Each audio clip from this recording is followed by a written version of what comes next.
So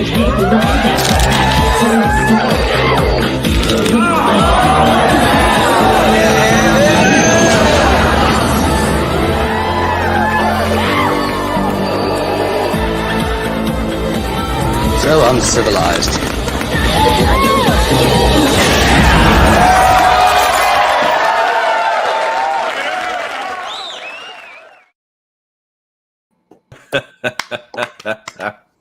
Incredible.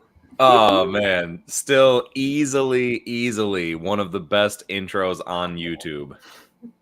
Agreed. Pretty easily. Oh, How we all doing, everybody? I am He's doing all right. Doing good. Thank you, man. That's good. That's good. Welcome back, everybody, to another episode of The Rule of Three. Was that like Emperor-ish enough? Definitely. Pretty good, I must say. Yeah, not too shabby. If we're just like an on the spot thing for you real quick, what's going on, everybody that happens to be joining us live? Appreciate you all being here. If you're catching this on the replay, appreciate you as well. And let's talk about what the main subject is at hand here. Since we know who each other are, we're good with the intros right now. We know what we're here for. Some business, some Star Wars business. Recently, we got our third episode of Ahsoka. And it's time to find out what the three of us chaps happen to think about it. Obviously, everybody that is here live, go ahead and throw the comments in as we are talking and let us know what you thought as well. But just to start off here, what's going on, Drew? Good to see you, man. Appreciate you being here. To start off, want to just jump right on into what's going on, Eric.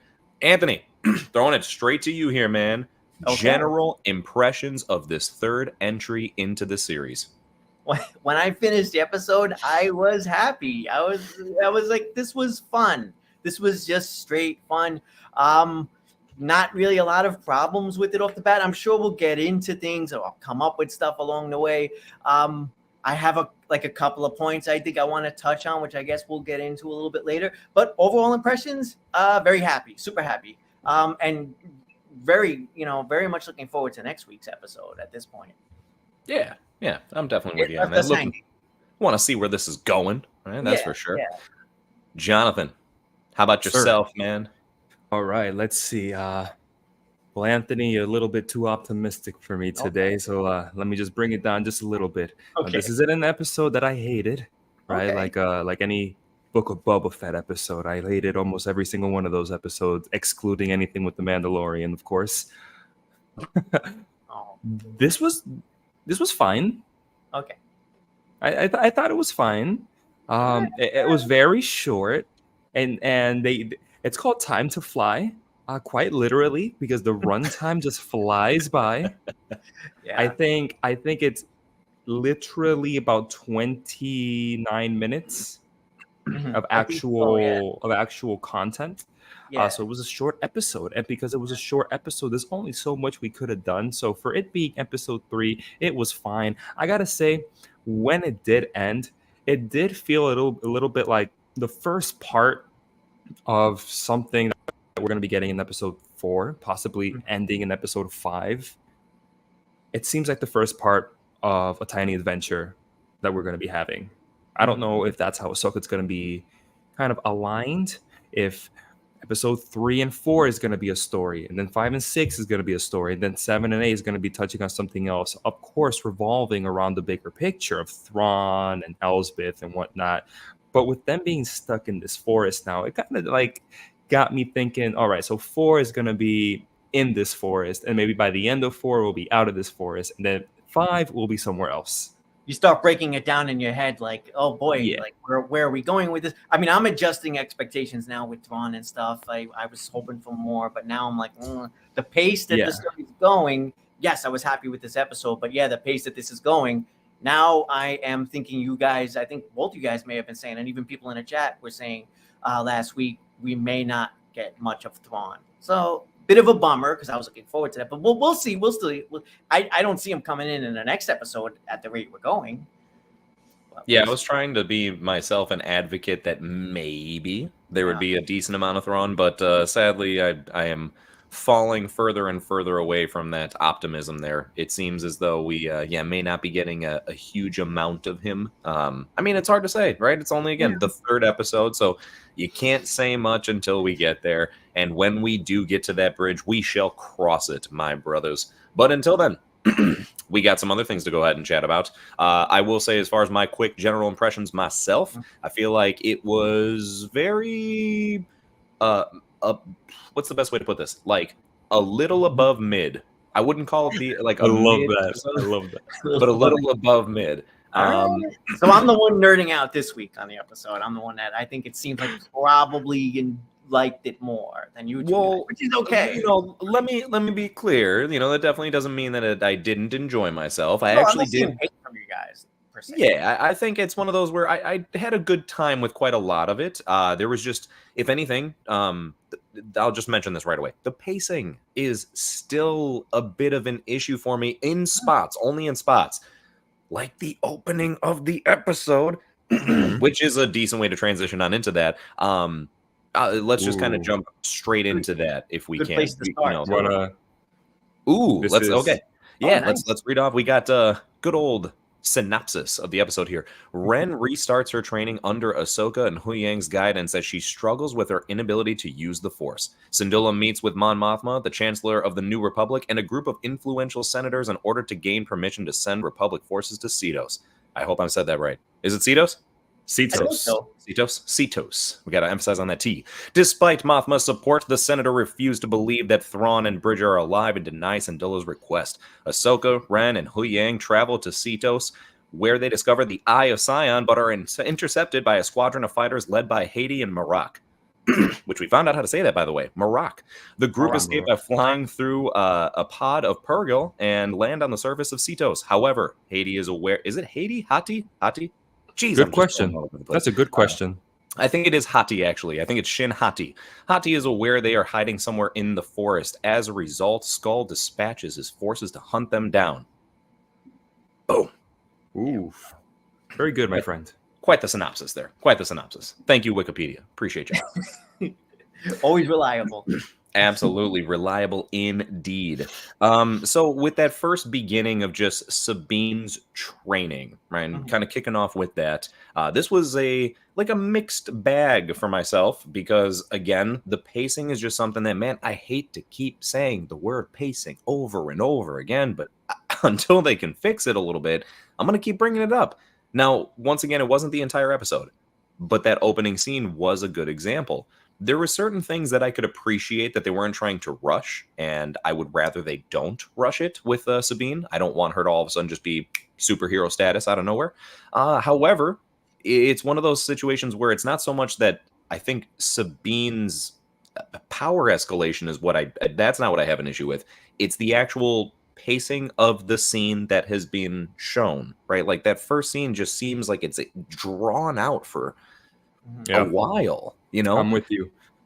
When I was watching it, it was that sequence in which Ahsoka starts training Sabine with the mask on, where she tells you have to trust more than just your eyes. And I felt like that training sequence was just paced so weirdly. Made it seem like the pacing within the first two episodes, and it's crazy. It's not. Jace, I'd love for you to expand a little bit more on the pacing because at least on my end, it's not that the episode as a whole has the pacing problems, but there are sequences within the episode that has pacing problems. Like the sequence where Ahsoka goes into that Night Witch temple or the Night Sister temple, and it took way too long. Or the sequence where Sabine was doing that little puzzle of the orb, and it took way too long. And now we have in episode 3 the training between Ahsoka and Sabine that it is edited and paced so weirdly that makes it feel just way too long. Right. It's not. Yeah, that's the biggest thing. Is it's not the scene itself. I do enjoy watching Ahsoka train Sabine, and I think what they showed is something we should, as an audience member, see. But yeah, exactly. It was just strictly the way it was shot, the way it was edited, and the pacing that it created because of that. Kind of just almost was a like a weird way to get things going, especially for, you get first 2 episodes. All right, can kind of deal with it, but let's get the ball rolling now. And then you kick things off like that. I'm not too sure what the reasoning behind it is, especially when you have such a short runtime of an episode, John, like you were saying at the beginning. We only had a 37-minute episode totality, but that's with credits, right? Yeah. With credits. So like you were saying, as far as actual content, you can chop off at least 7 minutes or so as far as from that. So when you only have so much time for this third entry, you kind of want to think, I know it's tough. You don't need to make the most out of every single thing. In other words, not every minute of the show needs to be a spectacle. But I feel like that you actually could have made the episode even shorter, to be honest with you, by just chopping down a scene like that. There's a repetition in it because we get a scene that I love. I was okay with the opening and the pacing for the most part, but there's repetition because we get some training with how do we say that, the robot, the droid's name? I love Huyang. Okay, and then we get some more training with Ahsoka. So you're getting training and training, as opposed to maybe in editing showing her perhaps just finishing her training, and then Ahsoka comes in and gets the bulk of the training. We get the at that point, I feel like just as a viewer, we get the point. Oh, she's training and she's training her ass off. She was just training with this person. Now she's training with this person. And again, even what John mentioned the temple scene. Again, we had we had scenes where she's I think she was using the Force, right, to sense the pillars and to sense how to move the puzzle. But we had what felt like a lot of shots of that. So maybe it's an editing thing and it's sort of like a repetition thing. Like they shot a lot, it looks great, so they're using it all. It's like, no. Yeah.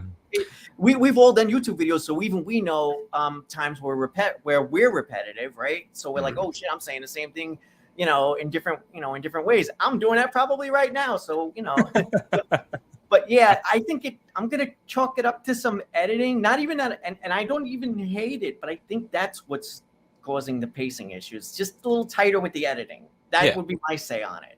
You know what I think might play a part into it? And who knows, I could be completely off with this, but episode's still written by Dave Filoni, correct? Yes. Yeah. I know that Dave is obviously a master when it comes to the animation style of stuff, right? Now, the difference being, though, is when you have animated shows like what he's worked on mostly, you're looking at like 20 episodes a season or something like that. You know what I mean? It varies, or whatever, but it's a lot more to work with. And I don't know. I mean, I'm not too sure if that really plays too much of a part, but it almost feels like perhaps adapting his show writing style to something like this is maybe, taking some time to get adjusted to, because we're still getting scenes that, for example, if that exact scene that we're talking about right now were to be in an animated series, like in Rebels, for example, it almost feels like it wouldn't be as, you wouldn't be able to complain about it as much. It almost seems like it would fit more because there is more room to breathe within the show. You have way more episodes. You kind of need a little bit more filler. You can over exaggerate in animation as well. So maybe these pacing issues in real life, because you can over exaggerate it with movements of characters, with expressions of characters. Maybe we will kind of forgive it, or even not even spot it like we do in live action, because we are in live action. We see live action all the time. And so we feel those little weird discrepancies, as you say, as an animation, where they're kind of masked over style.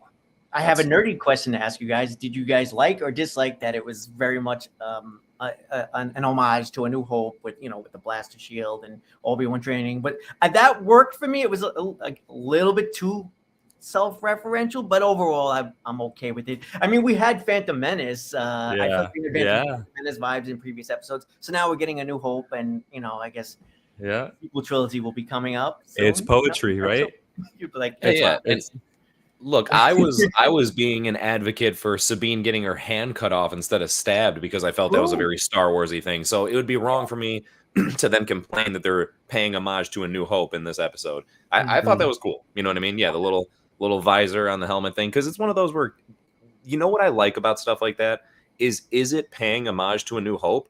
Yes, because that's the only time we've really ever seen it before. But does that really mean that it's just copying A New Hope? No, because really when it comes down to it, who's to say that that training helmet is not clearly used by like a wide variety of people. You know, I'm sure somewhere in Completely the Star Wars agree. universe, right? There's probably like a Dick Sporting Goods in the Star Wars universe where everybody gets that same training visor when they're starting off. Watto's Sporting Goods. That's right.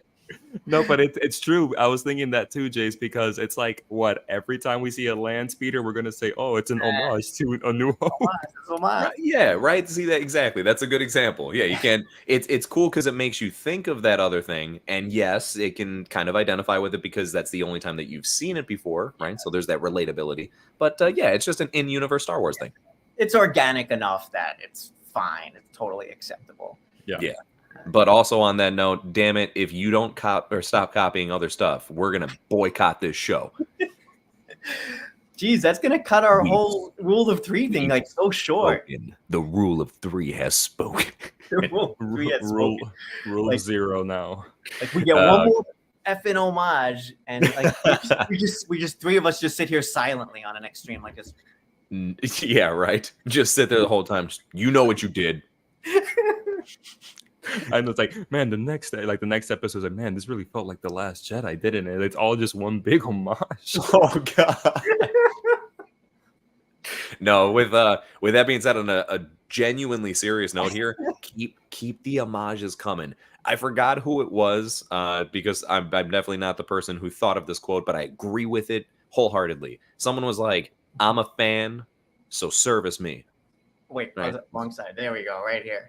Yeah, so to be fair, I heard that from Chris Stuckman. Yes. Because he's a big fanboy. He has a lot of fandoms. And because I was about to give you credit for it, and then I was like, I can't. I don't know who said it. It's like the Office episode where Michael Scott does a quote of somebody else, and then he quotes it as him saying it. So yeah, it was Chris Stuckman. He's part of a lot of fandoms, and I agree with this point of view that as a fan, why are we so against fan service, or why are there people against fan service? I am a fan, service me. Yeah. And it depends on the execution. Are they doing the fan service and then looking into the camera and winking and, practically it depends what it is, like I'll still eat that up. Okay. Fair enough. Now I'm trying to picture what would be a good example of that. I imagine somebody in Ahsoka just being like, kind of turn aside and be like, I got a bad feeling about this. Either the wink or they go, huh? Yeah. Remember that? I got a bad feeling about this. From the other thing that you like? Yeah. Dude, I said the thing. I said the thing, everyone. Stop the whole show. Did everybody get that? Okay. Best Star Wars show ever.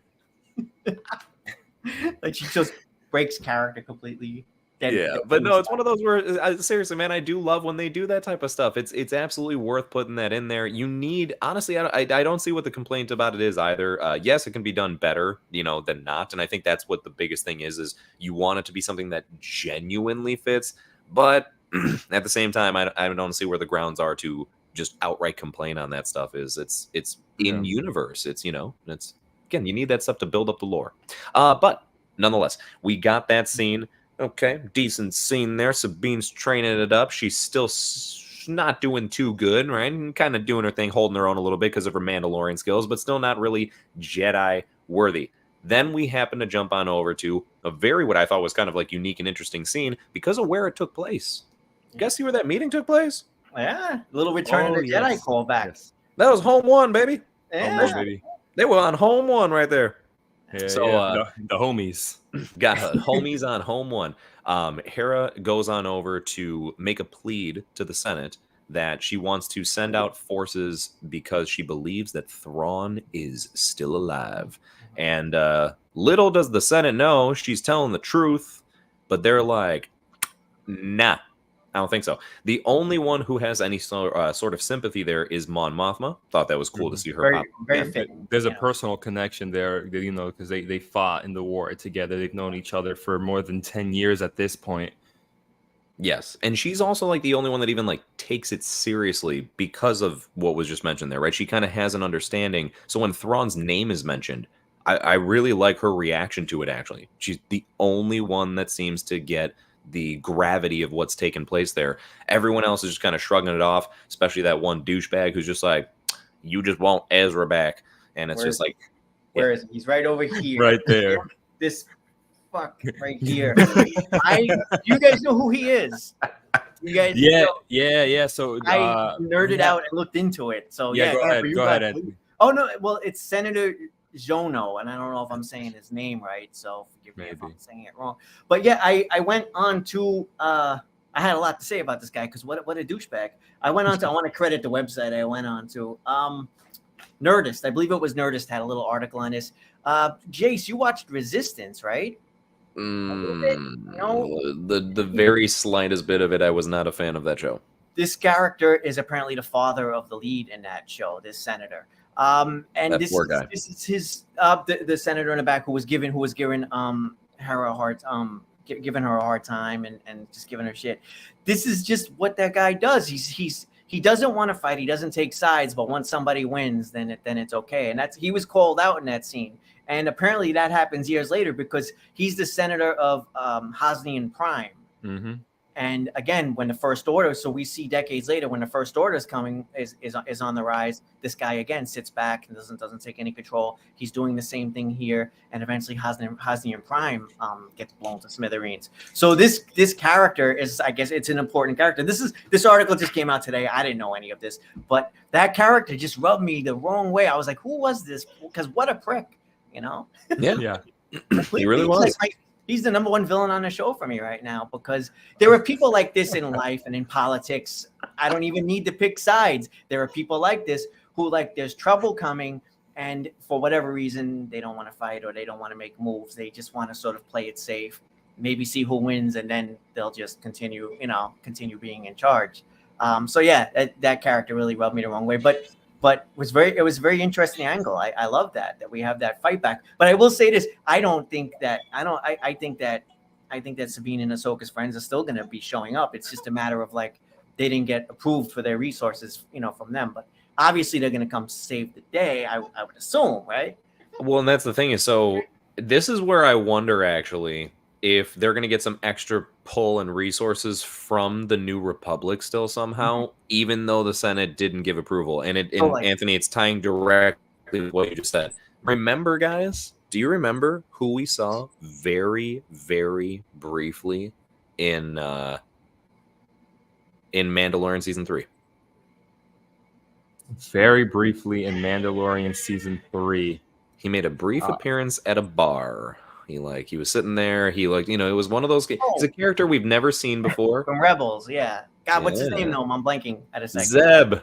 Zeb. So we got our man, of course. Now here's the thing though. What did we see? We saw Zeb was basically in New Republic trooper gear to a degree, right? He was kind of seeming like he was a part of that. Now, I think that's all just to go ahead and get up some resources so that they can kind of go and help. So basically, what I'm trying to say is I think that Zeb is going to come in and help save the day, make this more of a Phoenix reunion. He's the only other member that has yet to really come in. Obviously, unfortunately, Kanan cannot join the party unless he's a Force ghost, which would be pretty cool, right? I don't know how that would exactly take place. I'd be down for it, though. It would be through Ezra, but then Ezra would have to already be introduced, and then we would get a scene like that. Yes, exactly. But I mean, they do have Jason Syndulla, so you know what I mean. Yeah. That's another reason, and he straight up says he wants to be a Jedi, like his daddy. So he's gonna be a Jedi. I love that they're planting those seeds, and I love that this is such a generational thing. If you're somebody who follows the movies and the TV shows, the children, it's kind of cool. How'd you guys feel about Jason Syndulla? Because I remember when I saw him at the end of Rebels, I thought that is one of the worst design characters in the whole show. And so they brought him in and he kind of just has a little green wig, or they kind of spray painted his hair green. It's not as green as the animated show, but it's still green. How do you guys feel about it? I mean, I think it's funny to think that out of the genes mixing between Kanan and Hera, that out of everything that would turn green, it would be his hair. I would have thought maybe the tip of his ears. You know what I mean? I would have. Are the tip of his ears tinted? I didn't notice in the animated show. Oh, and the animated show. Okay. Oh yeah. No, that's right. But I would have thought that more so like his skin in general would have more so kind of adapted to what Hera's like, but then maybe has like the hair of Kanan. You know what I mean? just like a green Thrawn. Yeah. Okay. Yeah. Yeah. No, exactly. I mean, that's really what I figured it would be more like. So yeah, an interesting design, but I'm super stoked that he's in there. You know, I think that's really, really cool. I'm hoping. Are you seeing Dan's comment? I'm sorry. I'm hoping that maybe, just maybe, we get a little bit of Luke training Jason action. All right. Yeah. Right? I love that. Yeah. I mean, because only the tip is something else. Only because. Thank you, Dan.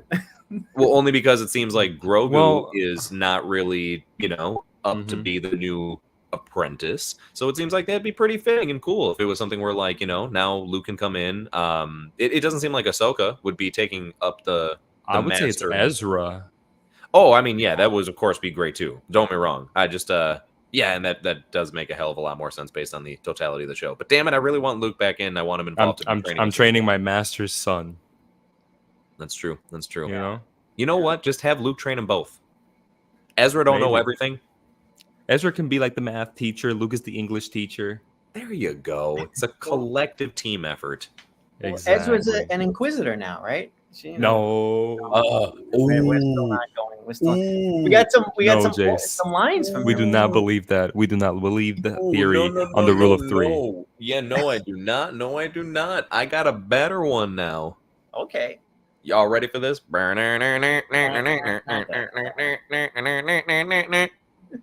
Who's played The Force Unleashed?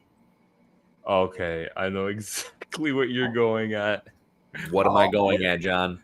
Star Killer. It's mother frickin' Star Killer, my guys. I don't know, obviously, for sure, but I am like so close to being certain at this point. Now, here's the thing. I'm worried, honestly, because if it is, they about to nerf the shit out of this character. But, but, I think here's the thing, though. This is what's kind of interesting. So, for context sake here, everybody, The Force Unleashed, there was 2 video games that were released on it. Dope video games focused on a secret apprentice of Darth Vader named Starkiller. He was cloned a bunch, and basically, you find out that like one of them is named Galen Merrick. Mm-hmm. What is Merrick very close to? Hey, all right. What was the era that the Force Unleashed games took place in? Was it between Episode 3 and Episode 4? Yeah. Okay. Yeah. All right. So at least here's the thing. It's not to say that it's like, again, the Star Killer from the games. I think that it may just be a clone of Star Killer that was trained under Vader to be an Inquisitor. And that how unbelievably dope it would be if it is.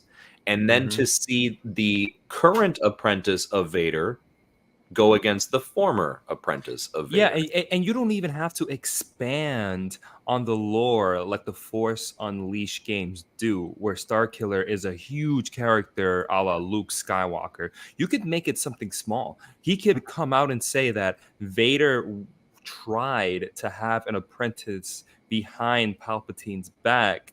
They found out, and my training was shortly cut. That's fine. So we get that Vader did try to have a apprentice. He did train him just for a little while, but then it just didn't work out, and that was that. Mm-hmm. It doesn't have to be the biggest thing in the world, right?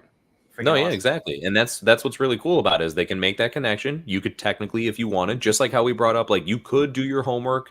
I don't even know if it's called like homework, I guess at this point. You could go back and get some extra content out of this by watching Rebels and just appreciate everything more, right? So the same way that if they introduce that type of stuff, it's like, hey, you don't have to, but if you wanted, you got these really awesome video games that can give you that much more in-depth storyline, some assisted storytelling there. What if he was the first Inquisitor? What if it's because of him? What if he was Vader's first apprentice that didn't quite work out, and because of that experience that Vader had, they made the Inquisitores. So he's the first one. Oh my God, John! Don't do that. Don't tickle my fancy that way. Another way, Sam Witwer is the voice of Starkiller in the games, and you know Sam Witwer is credited in this episode. Yep. Wait, who's he credited as? It just says additional voices. Additional voices. Oh, I think you're onto something then, Jace. I think you are, and I should say I hope you are. I heard a funny. It's not even any more radical than what they've been doing already, where they're taking stuff from Legends and they're working it in. You know, Thrawn being a big element. This is just taking a really a very popular character from the games and just sort of bringing him in, but putting their own spin on it to work it into the Disney canon. And it's a smaller twist. Exactly. And it's not completely unheard of because, Anthony, like you were saying, they've already started to do that with a lot of Legend stuff. Yeah. Be fair, this isn't the first video game related thing that they've intertwined within the stuff, because a BD droid, just like the one that's in the Force, or not the Force, sorry. The newer ones. The newer ones. Yeah, Fallen Order. There you go. Right. Fallen Order. BD1 is like his main droid. So again, it's a BD droid. There's a BD droid in the Mandalorian that popped up. So it's one of those where it's like, okay, clearly they're open to making these ties. I mean, heck, there's been a lot of rumors that the guy who voices and plays Cal Kestis, Cameron Monaghan, there's been a lot of rumors that he's going to at some point pop up in live action somewhere, and it would fit. Awesome. You know what I mean? I think they've designed the character to look exactly like him on purpose, so that they had that opportunity if and whenever they wanted to. So again, it's just trying to say, like, I really believe that all in all, like, they'd be open to intertwining anything, whether it's the Legend stuff, the video game stuff. And now I'm going to be really disappointed if it's not Starkiller. A lot of the stuff we come up when we do these chats, like, it's like, oh, fuck, they didn't do the thing. I heard another theory. I want your pure reaction to this theory. Who does Sam Witwer also voice in the Star Wars universe? Do we know this? Darth Maul. So what if Marok is the lower half of Darth Maul? Bro, get the fuck out! What the? Wow, I mean, I hadn't considered what happened to the lower half until literally this second, but that's why there's a mask. Oh, so there's just like a full android top or like robotic top. A robotic top. So top half is just droid, and then just some fucking Dathomirian legs.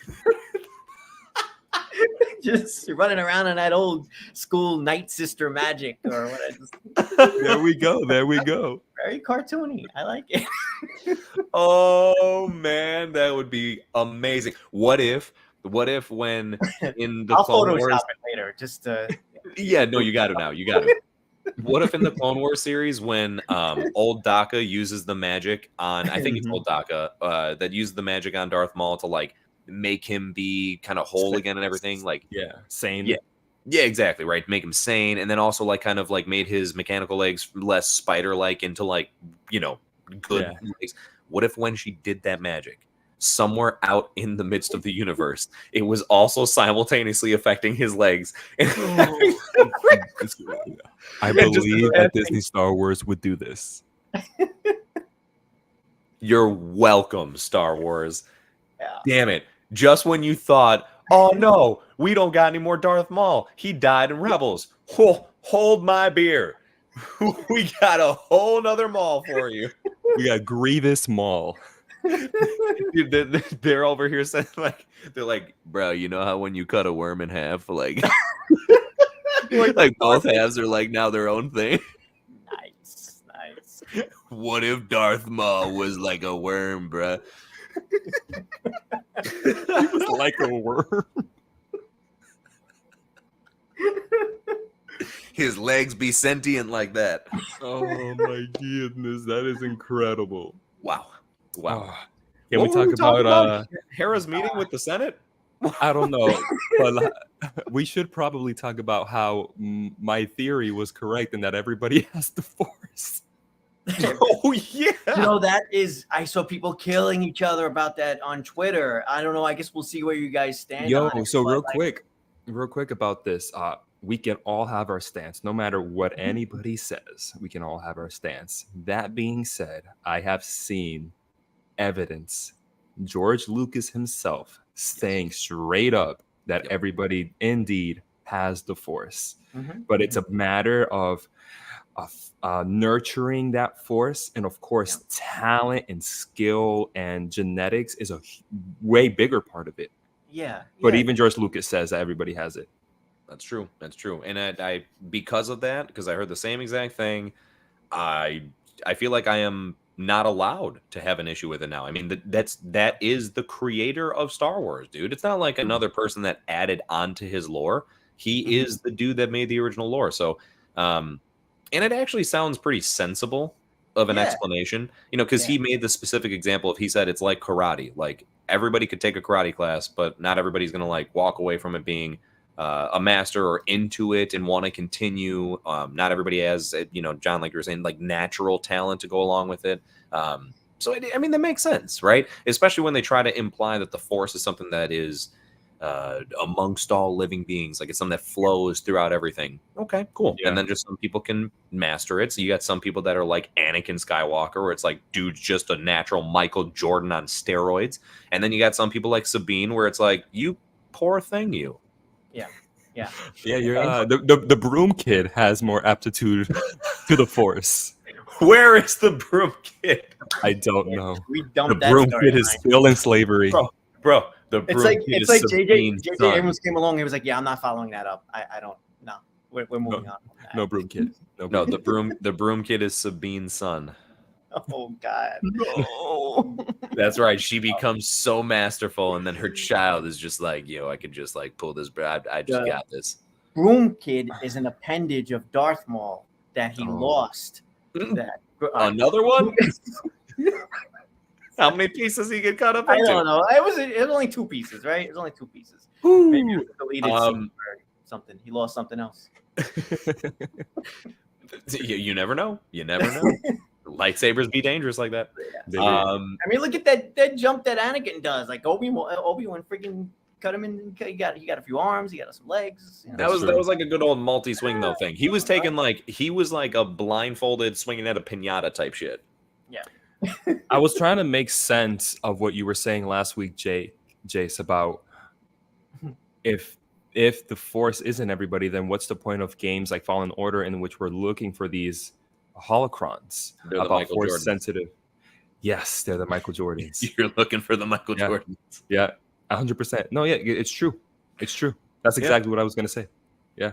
Oh, nice. All right, cool. Because I was throwing it in there to be almost like semi, facetious, but I was also being serious. It's a fair point. It's a fair point, and that's exactly what my point was going to be. Because I'm trying to make sense of it. Because it's true. Like if there are holocrons and Vader and the Inquisitors are looking for these children, why? If everybody has the Force and you can just nurture them up, well, because it's you're playing a game of odds now when you can just go ahead and find the Michael Jordans.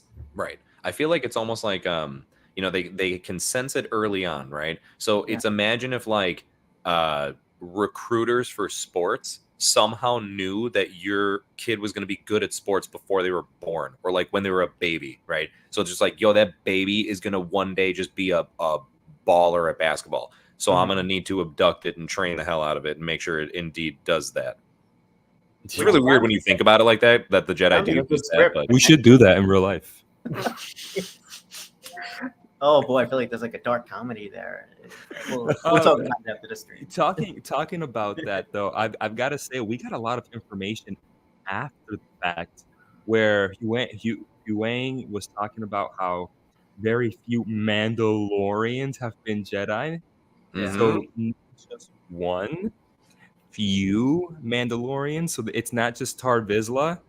And I was trying to make sense of that and looking back into the Mandalorian, looking back in the Book of Boba Fett, and noticing that for some reason, when it comes to Paz Vizsla, why aren't they going to him for the leader of Mandalore because of his lineage? I always found that weird in hindsight, but now knowing that there's been a few Jedi Mandalorian, well, like he's not all that special anymore, and that's why they're not paying as much attention to the Vizsla clan. Yeah, which is a shame because like there should be something still for being the first. 100. But like you said, it becomes. And I think diluted. there is. Yeah, but it is fair to totally say that it's like diluted a little bit when it's like, well, but you're not the only one. But then it makes you wonder, okay, so if they're not relying so heavily on him because there was multiple, does that mean that some of the other Mandalorians currently alive are ancestors of, Yeah, or I mean descendants, I should say, of previous Mandalorian Jedi. I'm sure the clan Ren might as well be. That could very well be. But I'll tell you what, it actually was nice to hear that, just because now I don't feel as weird about Sabine being a Mandalorian Jedi. I felt like they put it up on such this pedestal, to where like it almost felt like she was taking something from either Din Djarin or Grogu or both. And Din Grogu. I'm sorry, Din Grogu. My apologies. And now at least it doesn't feel like that as much. It's just more so like it's still a special thing. It's still not your everyday occurrence, but not as random or special. I should say it was still special. You know what I mean? Yeah.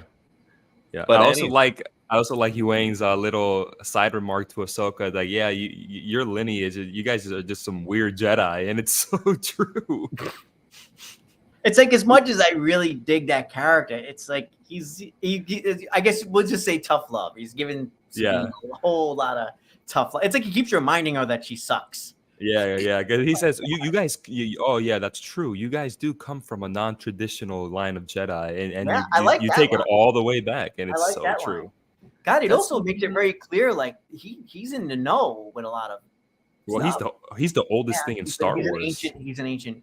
Yeah, true. Yeah. No, he's been training Jedi for hundreds of years. No, I think it's like 25,000 years. Was it 1,000?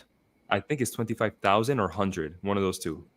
I was gonna say, because I know for at least it's hundreds, but it could be thousands. That's for sure. I love that his attitude's like that, though. Did you notice that it seems to be a lot of default attitudes like that for droids, though? They seem to be very always like passive aggressive and got a lot of sarcasm and wit behind what they say and stuff like that. And still seem to also have like their own personalities. Like I don't consider him the same as like Chopper, who also has a lot of attitude and everything. Or even like calling back to L337 from the Han Solo movie. A lot of sass behind that droid, but still not in the same way. I think, dude, Huyang is dope. He's a really cool character, and I like how here's the thing. Does he kind of maybe talk with a little bit of harshness to Sabine on some occasions? Sure, but he's just speaking facts. You know what I mean? Like he's never once like just being like, hey, you suck, just to simply kind of say she sucks and make her feel bad about something or give her a hard time. Really, like he's giving her a hard time, but I don't think his intention is to give her a hard time. He's just letting her know, like, this is how it is. And you ain't it. Like when the dog fight starts with Shin, Marak, and they're all shooting at each other, and he just straight up tells him, it's like, are you sure the problem isn't you, Ahsoka? He's just telling it like it is, man.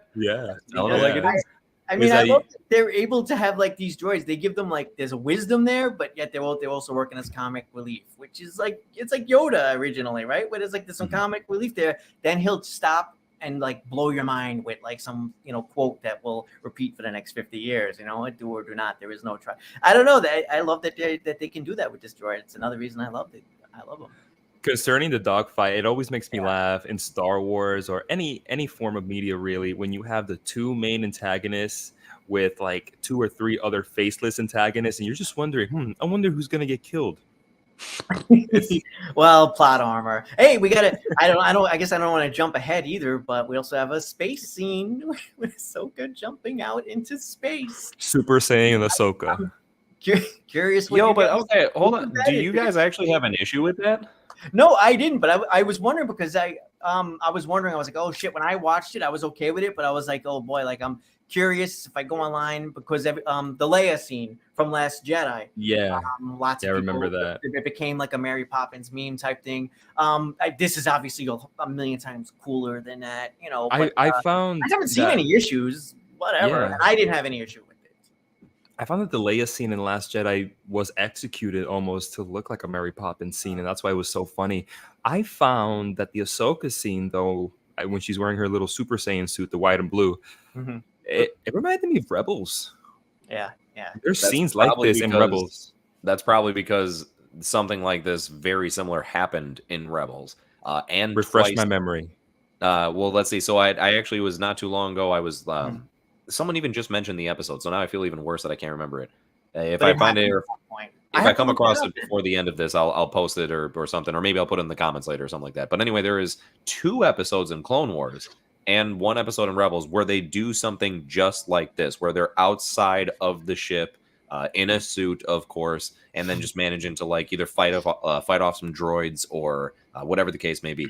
So it is one of those where if you haven't seen something like that, totally understandable. The animation stuff is not for everybody, and it's tough because I have a little bit of a biased opinion because I've seen stuff like that, because I know that isn't unrealistic or out of the ordinary. When I saw it, I was just like, oh, cool, this is very Clone Wars Rebels-esque. I'm sure that, yes, there's probably a lot of people laughing it up like, what the heck is this? The one thing, though, to make it seem as though why it's not as ridiculous as the Leia part is Ahsoka actually needs Sabine to like save her at the end, right? When she gets like off the ship, she's hopping around and everything, and she has a lot of control of the Force. But when she loses that grip on the ship, she is just floating in mid-space, and she's like, "Yo, I need you to come and get me." So need some help here. Yeah. So I thought that was at least cool that they treated it in that way. In Rise of Skywalker, Rey also took down Kylo Ren's ship at one point. So we've seen these sort of insane odds where you have like one character, and as long as they're a Jedi, then they can take down, this some, Oh, you mean Rey's amazing, crazy backflip thing? And we're just like, yay! Star Wars. But see, I'm sure Star Wars just did Star Wars. People probably give that more or more forgiving of that because she wasn't in space where there was like no gravity, where I'm sure people are like trying to poke fun at this like crazy because of the fact that it was in space. But again, I just I think there's a lot to be said that Ahsoka has a vast control of the Force and is like reasonably able to do something like that at this point. Yeah, absolutely. Yeah, agreed. Plus, I do want to also kind of jump backwards to like the actual just dogfight itself. We were talking about homages. Tell me that wasn't like an homage to New Hope to an extent. I mean, I know that throughout Star Wars, there's just a lot of dogfights in space. And, I guess whether we want to even consider it an homage or not, where do you guys like feel that this falls in? Not like we have to give an actual ranking here. I just mean like, do you think this was like a good Star Wars dogfight, a bad one, in the middle? I personally had a lot of fun with this. I thought this was actually one of the few times that Ahsoka showed like a little bit of what I was looking for as far as just a spark of emotion to some extent, or some sort of characteristics. I liked the teamwork that formed between her and Sabine within here. So I thought the scene worked well. But John, how'd you feel about it? I'm indifferent, very indifferent about it. I don't hate it. I don't think it's the best I've seen. I'm very indifferent. I feel like with some time after Ahsoka finishes, I'm probably going to forget about this dogfight sequence. But I did agree with you when you said it reminds you of A New Hope, when the Millennium Falcon was shooting and having that dogfight with the TIE fighters, right? With the little like moving like gunner area of the ship. It reminded me of A New Hope in that sense. So I appreciated that, but I'm very indifferent. Okay. And speaking of A New Hope, the reveal of the was it Elsbeth? Eye of Sion. Yeah, the big ring that felt like the reveal of the Death Star again in A New Hope. So this is like the third one, and I'm just thinking of that now because Jace brought up the dogfight, and yes, I do agree, very A New Hope-ish. So I guess that was the vibe this whole episode was going for, and I think again for me, I think it worked for the most part. Yeah, and speaking of Elsbeth too, I like her smug face throughout that entire battle. She just had this kind of unpleasant expression on her face. It worked. It worked for me. She's a lot more formidable than I thought she was in chapter 13 of The Mandalorian. She kind of gets defeated quickly by Ahsoka. I mean, she should have. It's Ahsoka. But I didn't think anything of Elsbeth. But these last 3 episodes, I really see her as someone that could be like a right-hand woman to Thrawn. Yes. Yeah. I feel like I know it's a subtle thing, but I actually appreciate the and I think with the upgrade itself, almost like an appearance upgrade to a degree. I mean, did you notice as how she looks a little bit different as far as from the Mandalorian? I feel like that, right? Just like almost like a little reworking of the character there. It adds just that extra flair that's needed to make her definitely seem more imposing. Yes. Yeah, so I agree. I think that she played a good part as far as within that dogfight to try and cause some stuff. You know what I found to be interesting? They call that thing the Eye of Sion. Do you guys know who Darth Sion is? I know there is a Darth Sion. We'll go But into I'd be some legends. lying to you. I think I'd probably be guessing. So he's from the Knights of the Old Republic games. Gotcha. And so, right, he's just like from a while ago. So a very, very powerful Sith Lord that, like, from, again, a long, long time ago. Very interesting character because he's one of those where he actually used the Force to keep himself alive. Like, he refused to die is basically he's what the it one was. that's in pieces. He's in pieces, Yes. right? Yeah. Yeah. Oh, wow. So he's like a very unique and interesting character in that specific regard. And I don't know, I just wondered, like, because it's even, if I'm not mistaken, I could be wrong, but I think it's spelt the same. But I don't know. I was just like, oh, was that on purpose? Is that supposed to be like a cool little callback to Darth Sion in some capacity? And if it is, why? What does Darth Sion have to do with this hyperspace ring that can go to different galaxies? I just thought, but that was a unique thing that I found to be interesting. What do you guys think? That, I mean, wasn't it kind of cool as far as like it reminded me from Halo, the video game. And all of a sudden it was just like, oh shoot. So that's what they're going to use as far as, because they made a big deal about it. It can't just be a regular ship that can just go as far as to this other place. Makes sense. So now they actually have this device that is capable of being able to go ahead and travel to other galaxies. Does that mean, you feel like we're going to be trekking over to that other galaxy sooner than later? Or do you think we're going to see it at the very tail end of stuff? No, I don't think it's going to be the tail end. I think we will see it sooner than later, and it's probably going to be a situation where all the bad guys and the good guys get whisked off at the same time. And maybe it's by accident, like for the good guys' sake, they try to stop it, but inadvertently they get taken with it. And so then maybe we have an episode or two take place in this new galaxy or whatnot. Okay. I pretty much agree. One thing I will say about this other galaxy is I hope when we get there, just there's a different feel to it, and it's not just space, and it's just different planets, and we're getting into the unknown regions here, so I hope they get a little creative with it. We'll see where it all goes. But yeah. Well, we don't know if it's the unknown regions yet, because I think the unknown regions are still in our known Star Wars universe. Yeah. Oh, John, I wanted to ask you, we have Purgles now. We got some Purgles. I know we were talking about that a little bit in the chat, although you were upset that they put it in a teaser. Yeah, so there's this teaser. I don't know if it got deleted or if it's back up or whatnot, but I saw it. We all saw it a few days before Ahsoka episode 3 even premiered, and it had the Purgles in it, and I got so excited, only to find out that the way they are included into the episode is a very spoiler type of way, where it's this reveal of sorts. And I felt kind of like, well, I'm happy to see them, but I saw it already. Oh, that sucks. I'm never going to watch a promo again. Yeah. Well, I guess that's something to keep in mind. Yeah, going forward. Yeah, if they're going to be doing this shit, then yeah. Well, and it's tough because I bet they're thinking like, hey, we got to do whatever we can to just draw people in, like, as much as we can. Because like for us, like, that's the thing, is like we're sitting here just like, dude, fucking Purgles. But you probably have a lot of people that are just like kind of seeing it as a general audience member, just like, was that a whale in space? You know what I mean? And like maybe that's just enough to kind of catch their interest and maybe like, I'm gonna check it out just to see what's up with these whales in space. That was my wife on Tuesday when we watched it. It's like, whales in space, and I said, yeah, these are Purgles, and I explained that they have they can go through hyperspace, and some lore in Star Wars attribute the creation of hyperspace because of the Purgle. And she says, how do you even know that? And I said, Rebels, yeah. So ready for something pretty crazy here that I cannot take credit for this, but I don't know if I can take it. Okay, then I'll hold off. Never mind, everybody. I'm so just sorry. kidding. This is it. See you next time. So there is a ancient race. This is from Legends, by the way. But there is an ancient race of beings in the Star Wars universe known as the Yuuzhan Vong. And Anthony, when you were bringing up about like wanting to, you hope that this other galaxy is different.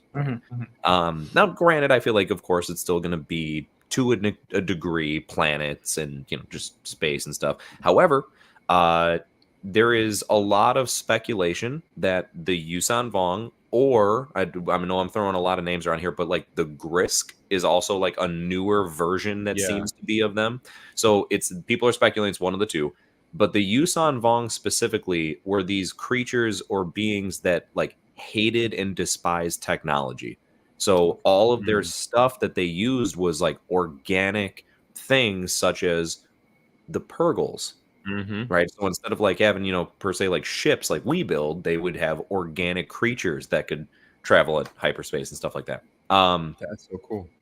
Yeah, it's definitely something as far as like there's speculation that they may be as far as the big bad that exists within the other galaxy. And it's something where there's speculation they already know about our existence in the galaxy that we mainly take place in Star Wars. That like that's their purpose, is that they just go around, dominate everything that they can, and that they've been like essentially spying on us and waiting for our galaxy to be weak enough to invade, which it seems like this is a good time to do so because the Empire just fell.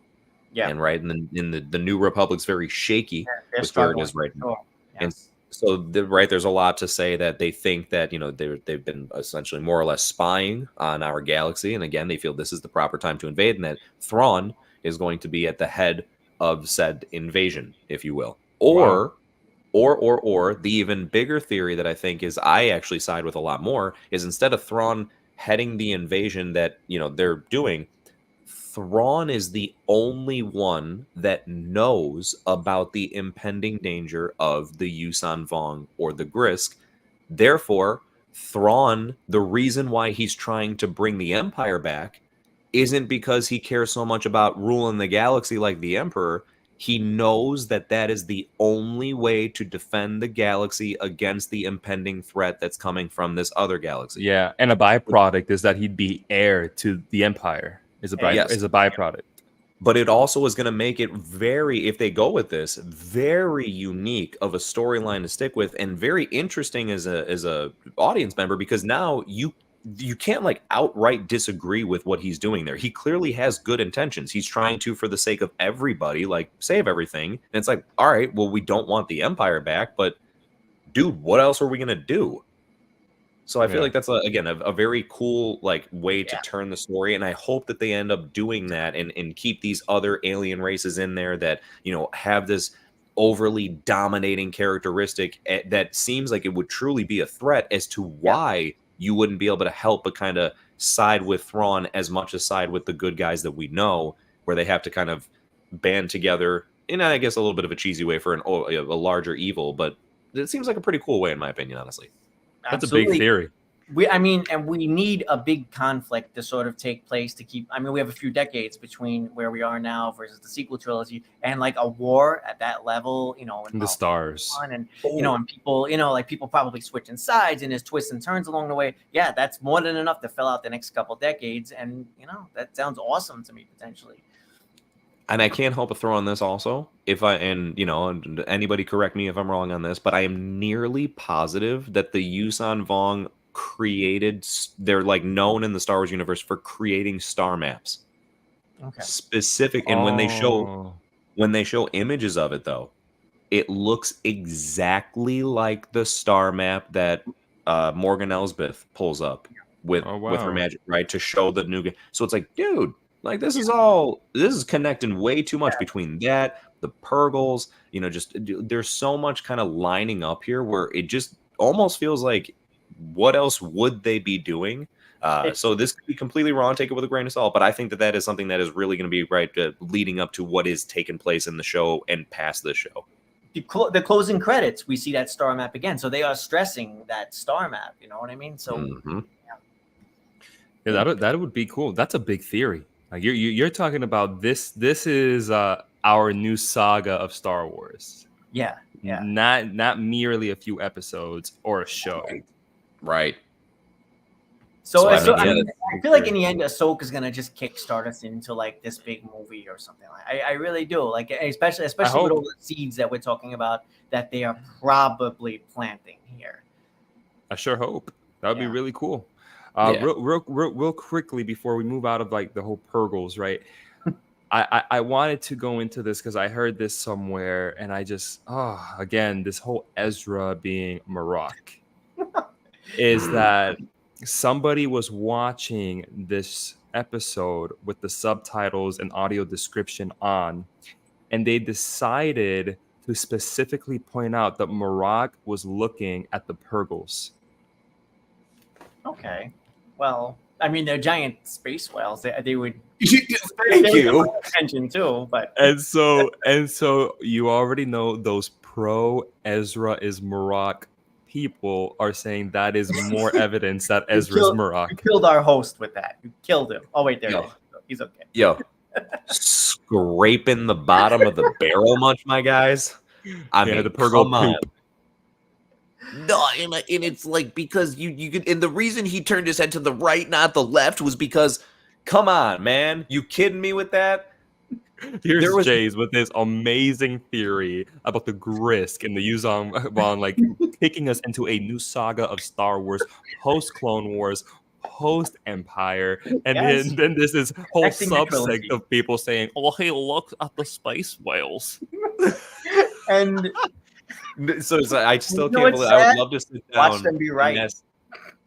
Oh gosh, no! Please, Anthony, please. And then we have to play this back and be like, Oh, well. No, I will gladly eat my words, I guess, as well as be severely disappointed that they went with that if that happens. But I can't imagine that being the case. That's hilarious, though. Hey, you know how he looked at the only thing that there was to look at, and something that no one like has ever probably seen before?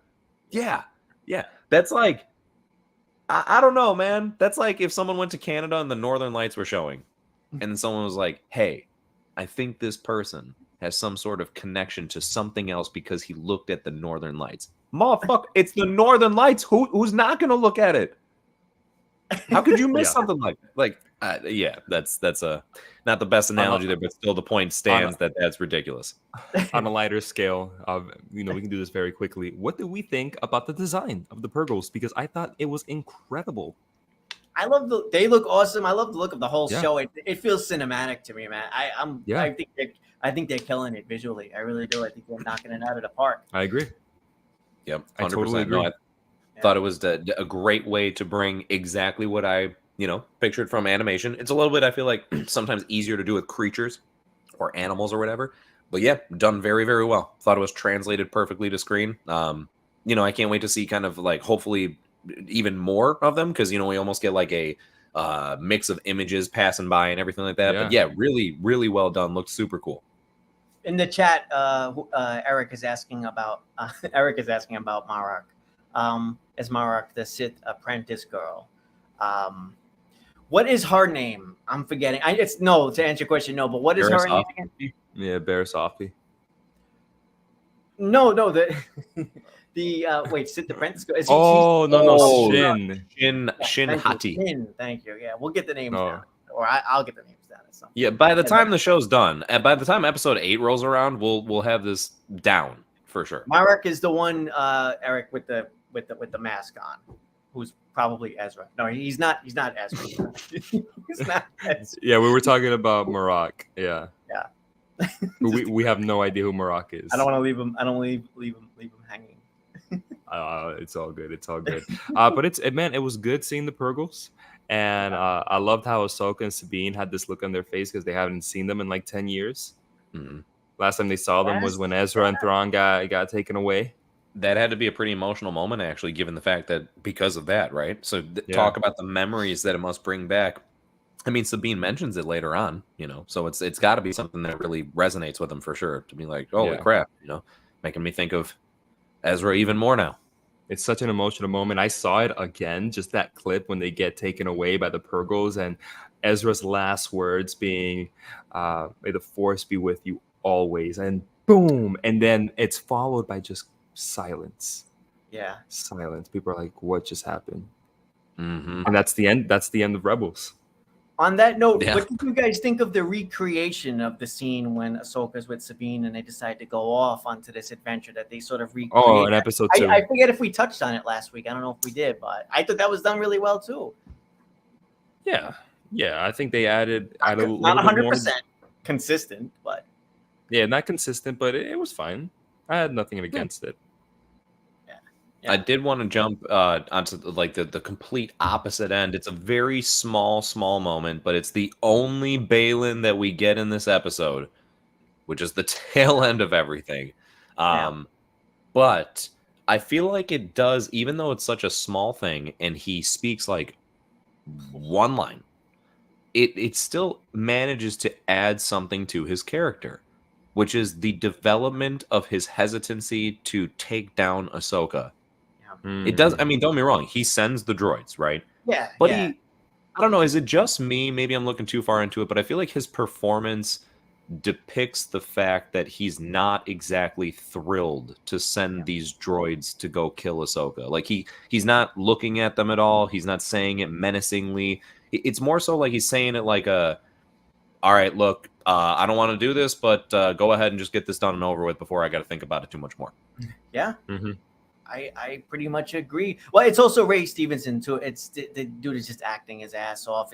There's a lot of nuance there, but I'm picking up on the same vibes. Like, yeah, he's completely badass. He'll go and do this. He doesn't necessarily want to, but he'll do it.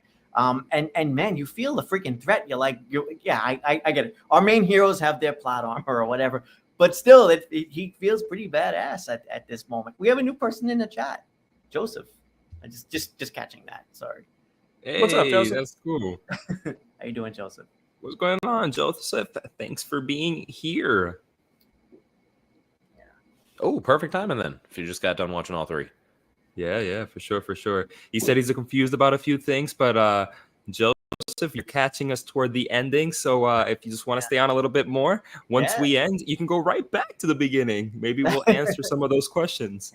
Yeah, I was going to say, hopefully, I mean, because we've had quite a good discussion, dare I say, within this one. So, yeah, man, I'd say this is absolutely worth going back. There is probably a lot that if you happen to be confused about whether it's certain characters you're not familiar with, storylines adding up to each other or something like that, definitely go back and check out as far as more of the beginning of the stream. And I think you'll be pleasantly surprised to have that confusion alleviated. Now, Yes, sir. do we feel that at some point, for crying out loud, that Balin himself is going to start doing some work? Because let's call it like it is. He's been like sending his apprentice to go do that. He's now got these HK assassin droids to go do, his business with Ahsoka or whatever, while he just stands there badass, stoic as can be. But like, I know we've already seen in some of the trailers that he's going to get down and I was going to say down and dirty, but I guess that's taken to the right. He's going to get into a lightsaber duel with Ahsoka. We've seen that in some of the clips leading up to this with the promotional material. But it's like, what's the deal? You guys think that he's only going to have like one encounter, physically? Is he just going to simply stand there and be the Thrawn until Thrawn comes in and send people on their way? Are we going to see some Balin getting to some stuff? God, at the rate we're going, I wouldn't be surprised, unfortunately, if it is just that one scene. I'll hope for more. I mean, I feel like in the next episode, we see again, he's just sending off other people to do the fighting. We'll see. Maybe I have a feeling that maybe in the next episode is when we're gonna see that Ahsoka Balin fight, because it is the mid-season mark of the show. So give us something to chew on. If it's not Thrawn, then maybe it's that part of the promotion in which we see Ahsoka and Balin. And remember, the star maps are around them, and we thought that was the world between worlds. And it seems from the first or second episode that it's not. It's the star map being brought to life by the Night Sister magic. So that's what it could be. Maybe Ahsoka ends up making her way to the ruins where Balin is still there. Like, he didn't go with the droids to find them. He stayed put. And Ahsoka just happens to find her way there. And that's what that star map imagery is. So that's why I do think next week we'll get that Balin Ahsoka fight. I'd be much happier with that than, I guess I'm almost like seemingly pointing at it like it's the finale type of event. I I definitely don't want it to be a finale. I would be really happy with it being a mid-season type of thing, only to have like way newer material introduced that has not been any of the trailers up until this point. Please give us something like that. Right? Then I'd be a lot happier. What do you think? You think that'll be the end of Balin in that duel? Oh, better jeez. not. Yeah, it's a good question. Like, I guess, I mean, no matter what, we know, unfortunately, what the deal is with the actor, but the character can certainly live on. We can recast, and I'm liking the character so much. But I feel like that could be it. Like, we're due for a death on a show. You know, like we're due for somebody. What if he just dies from a Go. single lightsaber stab? That's Joseph is sort of bringing that up. I mean, like this morning I got stabbed. Just this morning I got stabbed by a lightsaber, and I'm here on the stream. I got stabbed right through the head. They don't do anything anymore. It doesn't mean anything anymore. I'm hoping that answers his question. Only in the Disney. To answer his question, I'm gonna make an excuse that no vital organs were hit. And something like that. Yeah, Qui-Gon got stabbed right through the spine, maybe. I don't know. Yeah. No, and here's the thing. You know what? He brings up a good point, actually. So, Joe, thank you for this, because he not only said about Qui-Gon, but look, let's call it like it is, guys. Yeah. Qui-Gon may be one of the most well-known deaths from one lightsaber stab, but he ain't even close to the only. If we went through all of either the movies or the animated series combined and actually pointed out how many people die from just one lightsaber, either swing or stab, it's true. Like insane, right? And then so now it's weird that just the Disney Plus shows are this odd exception to that rule, where now it's like, because it's only contained to those. If you really look at it, there's no one else really, or no other times where that's happened, where it's like in the movies or something to that nature. You know, it's the closest that we've gotten was Darth Maul, surviving it getting cut in half. But even then, I mean, it's continued in an animated series. But nonetheless, right? It's just saying that all these people have died. I mean, my gosh, think about in episode 3 when Darth Sidious was confronted by Mace Windu and like the 3 or 4 other Jedi. Dude, like he like they're wiped out. He barely, he spits on them. Yeah, dude, and they still, right? It's like that's all it took for them with the lightsaber, and those are full-blown trained master Jedi. Yeah. I'm not a fan of what they're doing with lightsabers, and it's almost like they're playing off the fact that the movies have showed us for decades now that these are like the most badass ancient weapons in the world. So now when we see somebody get it, we're like, oh shit, that's it for them. Wait, it's not? Yeah, but you're playing that. You can only do that like so many times, and they've done it now with Reva, and they've done it now with Sabine. So and it's just something they got to lay off of that type stuff, like just take it down a notch and realize that if you are trying to keep the severity of the weapon of a lightsaber at large, right, make it seem like a very imposing weapon, then cut it out with people surviving this stuff like it's just simply a gunshot wound that's in a certain area. This is not the same thing as that. You got to make it where it's just a lightsaber is brutal. You get a stab from it, you're dead. That is end of discussion. Find another way to disable the character. That's okay. We're okay with that. It's fine. I mean, I know John Wick pushed it, right? Yeah. John Wick pushed it on this front, so... Yeah. Well, and who's to say that there's not like, why is it always got to even be a lightsaber thing? I know I last week brought up about the concept of like having a hand cut off or something, but I mean, shoot, even if it's something like, Shin, let's just say, force chokes Sabine. And she like, all of a sudden drops her lightsaber, doesn't know what to do because it's like she's being choked and never been in that position before. And it adds to her dilemma of not having the force. Yeah. Right? Because she's like, shoot, if I would have had the force, maybe I could have actually done something about this and defended myself more appropriately. So yeah, right? Something like that would have been just as fair, if not even more fair and appropriate. That little cup scene would have been more than just humor of her not being able to move it. Yeah. It would have been more. It would have been deeper than that. Yeah. That's true. That's true. Although I did sort of like, what was the line? You win this round or something? Yeah. Okay. All right. Yeah. That seemed very like Star Wars, animated Star Wars. Yeah. And I'm assuming we'll come back to the cup again, and she'll move the cup, and it'll be a yay moment. All right. Even though that ship was terribly damaged and practically crash land, that cup should have went fucking flying. But that cup is going to be in perfect shape when we return. It will. That's It right. will. You kidding me? By the end of it, she'll be pouring blue milk for herself in that cup. With I mean, force. the droid I was like freaking green knocked out. milk from the tit of the space monster in Last Jedi. Then that's what should be using the force to milk the tit of the space monster for the green. Here we go. We're at that point in the stream. Speaking of that point of the stream, guys, I think this seems appropriate to go ahead and start to wind this. I know. It is way too good of a time. And trust me, it's tough to even ever call it, especially with you guys and this subject here. But was there any kind of final thoughts that we either had for this episode in particular or final predictions for what's to come? I do see this as part 1 of either a 2 or 3 part arc within the series. I think maybe that's why we even started with the first 2 episodes that didn't even have to release at the same time, because individually they were very well made.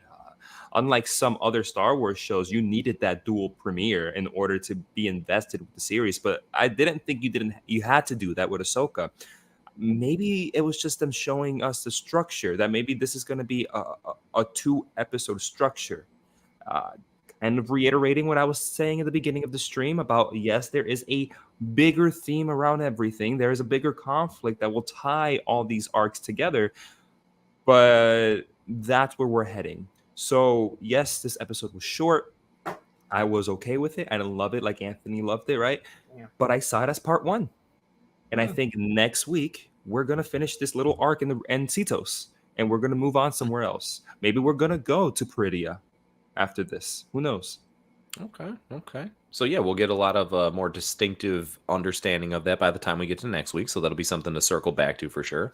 Anthony, how about yourself, man? Any final thoughts there? I am hoping for Anakin at this point. That's what I'm hoping for. I forgot about I don't know Anakin. if that's coming next week. There's probably even information about it online. Like maybe I could hit up Reddit or something like that. I'm hoping for like a nice flashback, whichever way it goes at this point. Yeah. But yeah, I'm good with the story. Again, I said I was pretty happy with this episode. It was mostly an action episode, but overall I was pretty happy with it. I'm digging the show so far. I think this one was a step up. I like that. I actually wish the episode would have been maybe a little bit longer, but that's just me. So a little bit of different opinions in this, but there we go. Cannot wait to just talk to you guys about it next week.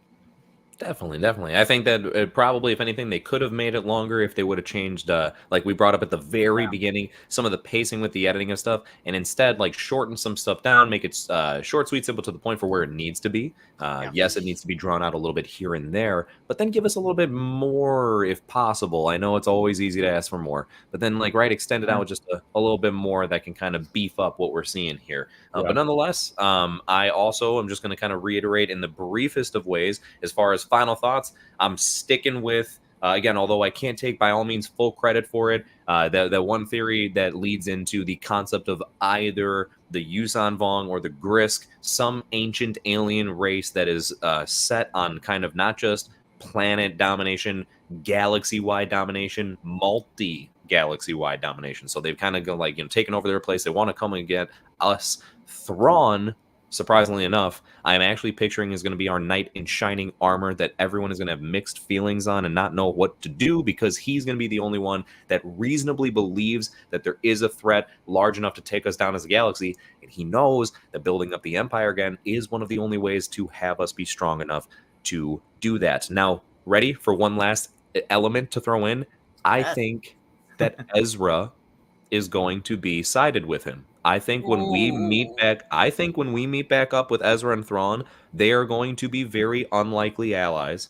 And I think that it's not like they're going to be full-blown buddy-buddy, but I do think that Ezra's going to be like, hey, he ain't fucking kidding. Like, some stuff's about to go down, and if we don't prep ourselves, like, I think like Game of Thrones type level where it's like, hey, I know that we're all concerned about like who has the throne, but the White Walkers are coming and we're all about to die. So can we focus on that for a second? That's what I think. Love it. We'll see where that goes. Obviously, everybody, go ahead, make sure you keep a lookout. Join us next week. Should be same time, same place, of course, where we will be talking about episode 4, where we will be halfway through this series already. Crazy enough. Hope you all enjoyed your time, of course. Obviously, thank you to my brothers in arms here for joining along with this discussion. Always the best of times to be chatting with you guys about Star Wars. And if there's nothing else to say here, I don't know if I actually have the ability to end this stream. I don't. So there we go. I'm going to go ahead and just awkwardly talk this out until eventually it comes to a close. So everybody, may the Force be with you. And then...